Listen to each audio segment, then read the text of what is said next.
www.congoconnexiontv.com. Un site nouveau dans un nouveau monde. Contactez-nous au 438 877 4064. Facebook Congo Connexion TV. Édition du 24 décembre 2013. Il ne reste plus que quelques heures pour célébrer la nativité du Christ. Les préparatifs vont bon train dans les églises et au grand marché, c'est l'affluence des grands jours. Les agents du ministère du portefeuille réclament leurs primes et autres avantages. Ils étaient devant le ministère de la fonction publique. Ce journal vous est présenté par John Ngomboa. Madame, Monsieur, bonsoir et bienvenue au rendez-vous de l'actualité sur Antenne A. Nous allons tout de suite commencer par cette nouvelle. Eh bien, les rebelles ougandais des ADF Nalu contrôlent actuellement 21 localités sur 25 de la chefferie de Watalinga, située à environ 90 km de la ville de Beni, dans la province du Nord Kivu, a-t-on appris aujourd'hui de la société civile de cette province.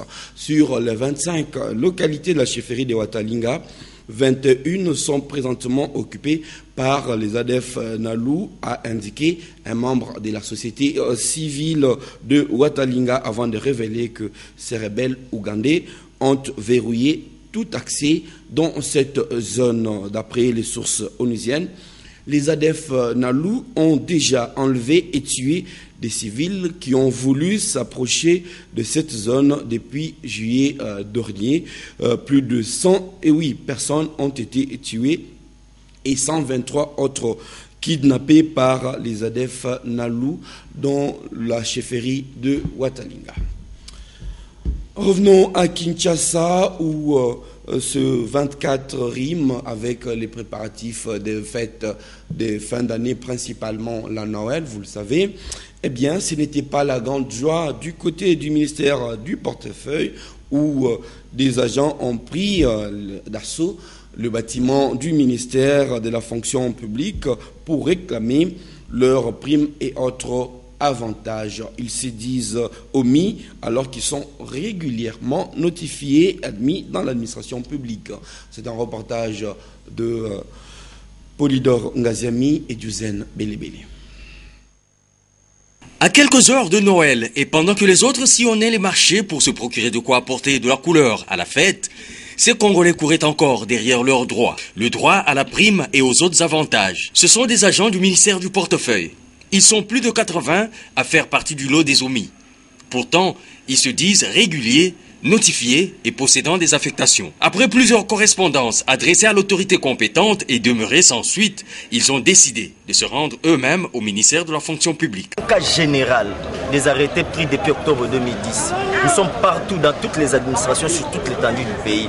Mais curieusement, le problème n'est spécifié, n'est accentué qu'au portefeuille. C'est comme cela que nous, la délégation syndicale, nous avons été saisis par les agents qui s'estiment lésés par cette mesure. Selon ces agents, tout se passe en violation des mesures conservatoires prises par le Premier ministre Matata Ponyo en date du 24 octobre 2013. Ces mesures interdisent tout mouvement du personnel en cette période où le gouvernement est en train d'assumer les affaires courantes jusqu'à l'installation du nouveau gouvernement. Cependant, curieusement, il y a des lettres minutées par Madame Son Excellence Portefeuille et le ministre de la fonction publique, comme quoi les deux ministères ou les deux excellences reconnaissent que 98 agents qui sont admis sous statut, pendant que 180, plus de 180 sont admis sous statut. Nous sommes passés pour revendiquer nos droits, rien que nos droits, de nous réhabiliter dans nos droits. Ils ont été entendus et leurs revendications transmises à qui de droit. Les temps sont maintenant à l'attente de la réaction.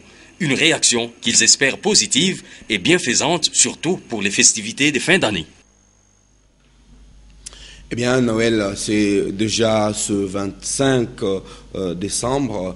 Et comme on pouvait s'y attendre, c'est la grande affluence au marché central de Kinshasa et dans d'autres grandes surfaces. pour s'approvisionner en vivres et plusieurs produits de première nécessité. Reportage de Anne-Marie Ossite et sa fille Maléou. Au menu de Noël s'affiche viande, entrecôte, poisson, croupion de dinde, salade, frites, ainsi de suite. Malgré ces produits de première nécessité, les vendeurs se plaignent.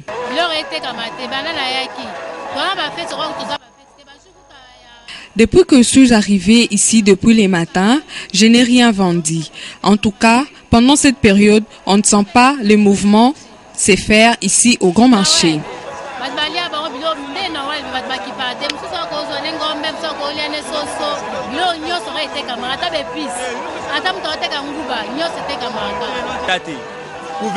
Depuis le matin, je n'ai rien mangé et je n'ai rien vendu.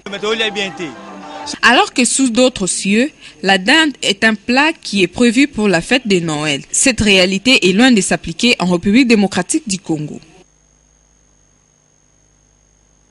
Noël, la fête de la nativité, c'est pas seulement pour la nourriture du corps, mais c'est aussi pour la nourriture de l'esprit.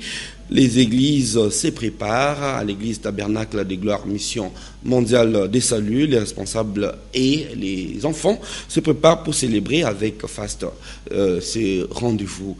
Gédéon Lukumwena, Sylvie Mboula et sa fille Malé. Plus qu'un jour pour célébrer Noël. Mais bien avant cela, l'heure est encore à la préparation, décoration, danse, poèmes, scénettes, chants, bref, une mise au point minutieuse pour accueillir l'enfant Jésus. Ici à l'église Tabernacle de Gloire, située sur l'avenue Kato à Lingwala, quelques pas de danse à la manière des fillettes nigérianes ont été exhibés.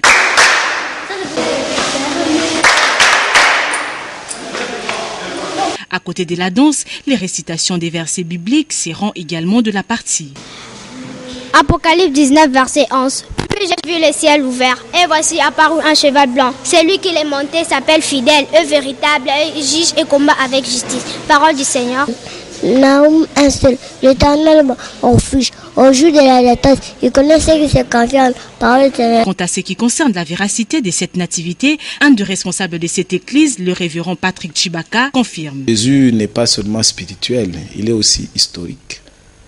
Parce que avec tous les scientifiques que nous connaissons, certains auteurs, que ce soit latins, et d'autres auteurs grecs, et même certains grands historiens, personne n'a jamais contesté que Christ est né. Au regard de ce qui précède, la fête de Noël s'annonce bien et tous les yeux sont focalisés sur cette célèbre naissance.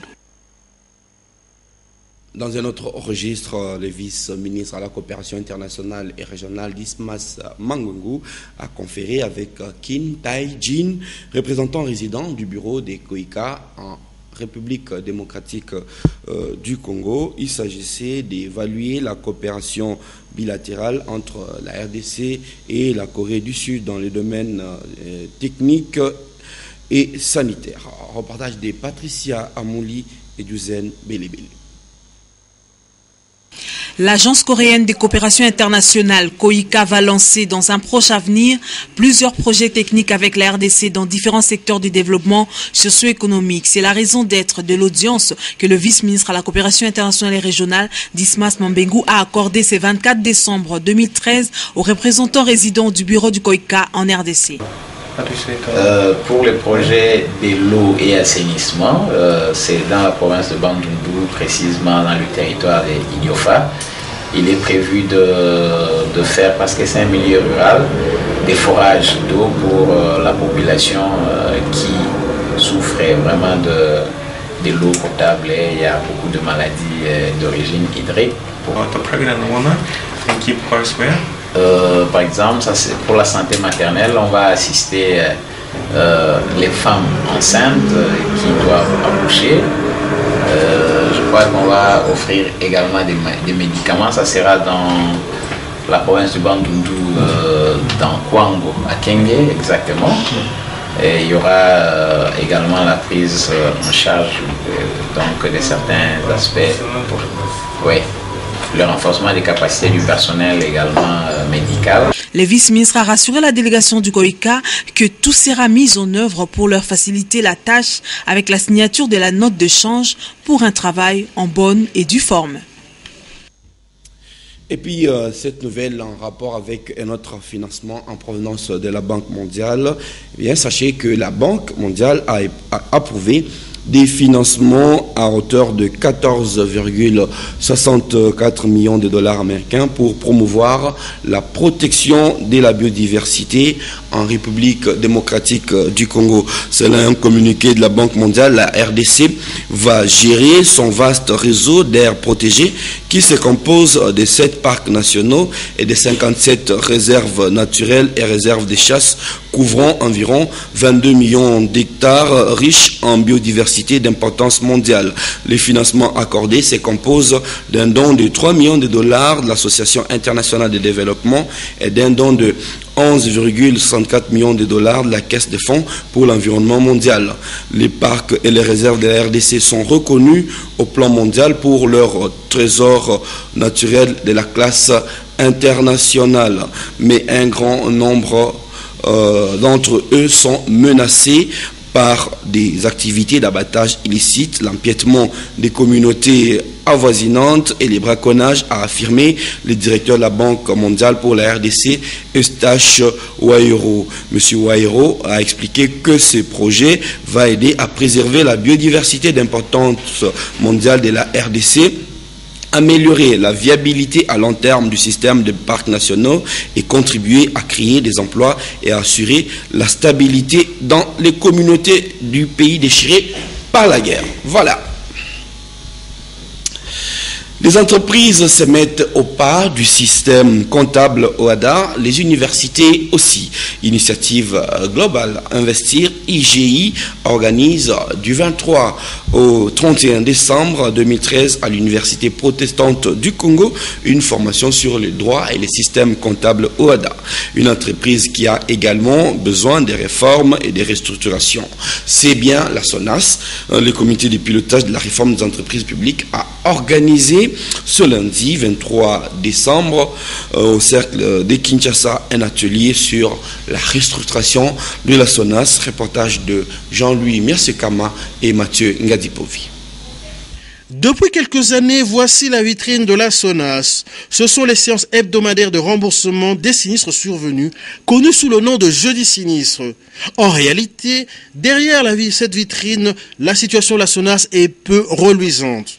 Personnel pléthorique et peu productif, qui coûte plus de 70% des ressources de la SONAS au lieu de 28% sur les normes internationales, des paiements des sinistres fractionnés, une structure lourde et difficile à gérer, le diagnostic des experts du copyright est sans appel, d'où cet atelier d'un jour. Les avis et considérations de chaque partie prenante en rapport avec ce travail, et puis sur cette base, nous allons améliorer le travail que nous avons fait et présenter au gouvernement qui aura aussi son mot à dire.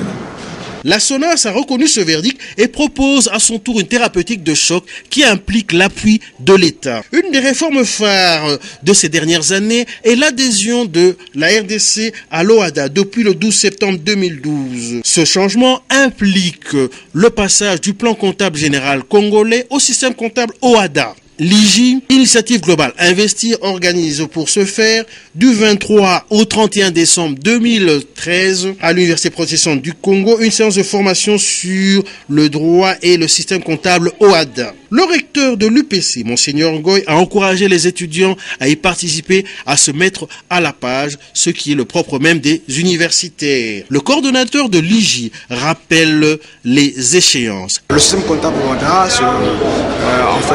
ça relève de l'une des dispositions du droit OHADA, de ce qu'on appelle acte, une forme portant organisation et harmonisation des comptables d'entreprise, qui à partir du 1er janvier ici devient rentre dans le cercle des obligations auxquelles les entreprises sont soumises. Il faudrait leur donner l'outil nécessaire pour qu'ils soient prêts à répondre aux besoins du marché d'emploi. Qu'à partir du 1er janvier, le PCGC, ce qu'on appelle le plan comptable, tombe caduc. Qu'ils sachent qu'à partir de ce moment, ils ont intérêt à venir à nos bureaux, en ville, même ici à l'UPC, on pourra, si on a le temps, organiser avec la bénédiction à la volonté des autorités économiques. On le fait à nos bureaux, ils peuvent venir, Galerie Albert, voilà, ils se renseignent, appartement 6, premier niveau. Professeur d'économie, Ilachi Ushengo a fait une introduction à la matière sur le système comptable OHADA.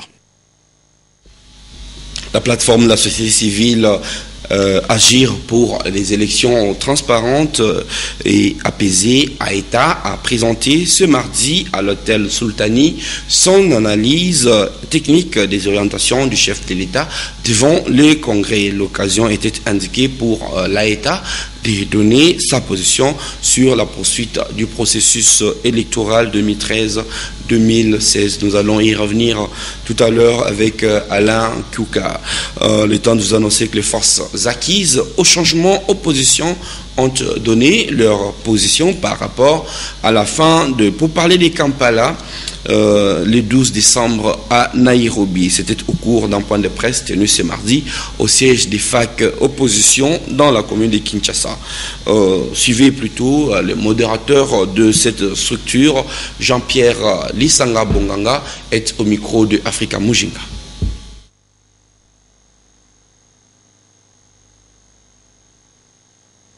Mesdames et messieurs de la presse, à l'instar de l'ensemble de l'opinion tant nationale qu'internationale, les FAC opposition ont appris l'affaire des pourparlers budgétivores de Kampala sanctionnés le 12 décembre 2013 à Nairobi par un communiqué final conjoint CIRGL, SADC, la déclaration du gouvernement et celle du M23.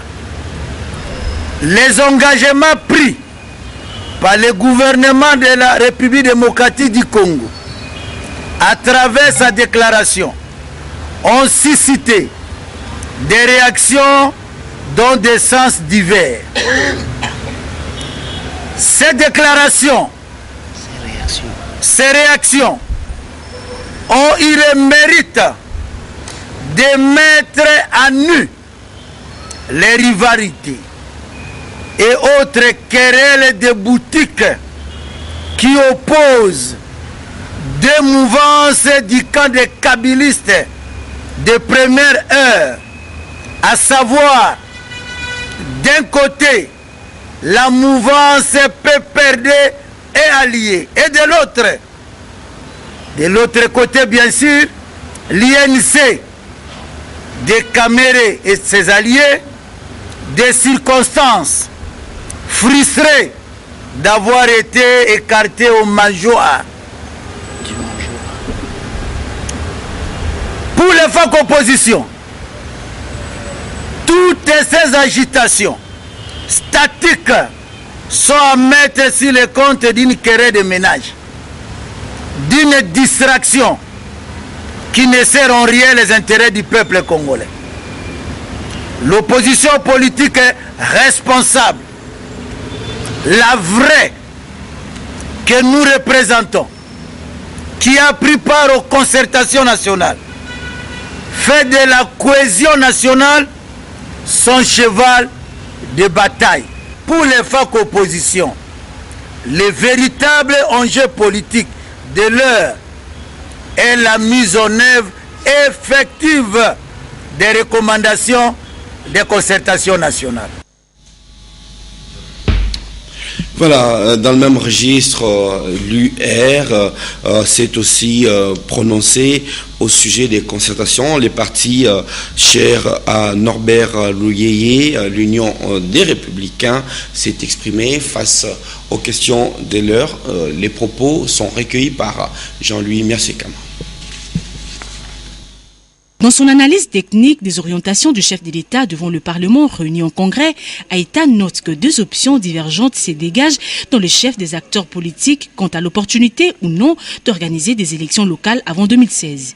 Cette plateforme de la société civile s'y réserve aujourd'hui de se prononcer sur ces divergences et s'est dit vouloir soutenir l'option qui, techniquement, va garantir davantage les élections, crédibles et apaisées dans le respect de la Constitution. D'où ces quelques recommandations formulées par le secrétaire permanent de AETA, Jérôme Bosso. Au gouvernement et au Parlement congolais. 1.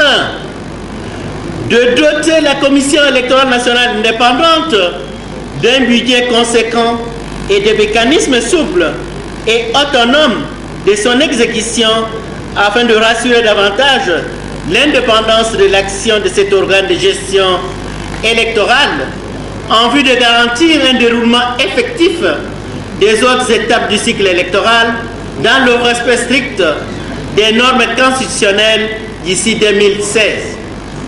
Cet engagement du gouvernement devrait notamment se déduire de l'analyse de la loi financière 2014. En outre, Agir pour des élections transparentes et apaisées réaffirme son attachement aux dispositions de la Constitution, notamment l'article 220. C'est pourquoi AETA décourage toute tentative de révision précipitée de la Constitution afin de ne pas porter préjudice à la paix sociale et la cohésion nationale. À présent, nous allons lire à la presse parue ce mardi dans une sélection commentaire de Dieu merci Nzob Mabiala.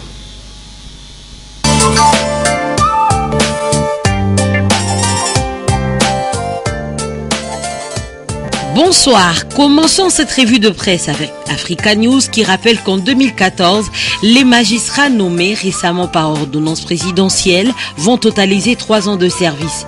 Selon la loi, ce sont des promotions et mutations pour ceux qui se sont distingués par leur travail, mesures disciplinaires et suspensions pour les autres. Voilà le train des sanctions qui attendent le corps judiciaire. Même les révocations sont prévues. Le phare note que les Bakatakatanga ont un agenda caché. Ils ont frappé dimanche dans un village du territoire de Pueto et à Moba. Malheureusement, renchérit le journal, les officiels refusent de reconnaître cette milice comme une rébellion. Pourtant, certains analystes politiques commencent à soupçonner, c'est hors la loi, de poursuivre un travail de harcèlement des populations civiles et de l'armée régulière qui pourrait s'inscrire dans la droite ligne de l'œuvre inachevée du M23 au Nord Kivu. Qui en veut à Banza Moukalai, s'interroge la référence plus. Il semblerait que des agitateurs politiques tenteraient d'opposer le président Joseph Kabila à quelques leaders katangais, dont Banza Moukalai et Jean-Claude Massangou, qui sont l'objet d'un faux procès. Dans les colonnes de ce quotidien, l'UDECO, parti cher à Banza Moukalai, dénonce cette machination politique qui intervient à l'approche de la formation du gouvernement de cohésion nationale. La prospérité va dans le même sens et soutient que quelles que soient les machinations de certains leaders politiques katangais en mal de positionnement, Banza Moukalai demeure derrière Joseph Kabila. Le libre débat est revenu sur le point de vue de François Mwamba sur les déclarations signées entre le gouvernement et le M23 à Nairobi. Bien que l'opposition a crié au scandale et à la trahison à l'issue de ces 3 signatures, François Mwamba Tshimbi estime que ce qui s'est passé à Nairobi n'est ni une trahison ni une duperie, mais une victoire diplomatique consacrée par la signature de ces 3 documents après la victoire militaire des FARDC sur le M23. Terminons avec Forum des As qui porte son headline sur le Palou avec la base qui se consolide autour d'Antoine Gizenga. Nombreux ont été les Quinois qui, instruits par les événements survenus dans la matinée du 30 novembre au siège du secrétariat permanent du Palou, avaient anticipé la déstabilisation de ce parti. Nombreux ont également été des analystes qui ont pronostiqué la mort du parti d'Antoine Gizenga. Sans doute qu'ils n'avaient pas tort au regard de la tension observée ce samedi-là. En même temps, ils ont eu tort d'entrevoir pareille éventualité sans tenir compte du degré de respectabilité que la base du parti a toujours hissé le patriarche. Un Palou donné pour mort a vite retrouvé sa quiétude traditionnelle quelques jours seulement après. Et c'est tout pour ce soir. Terminé. Bonne soirée et joyeuses fêtes de Noël à tous.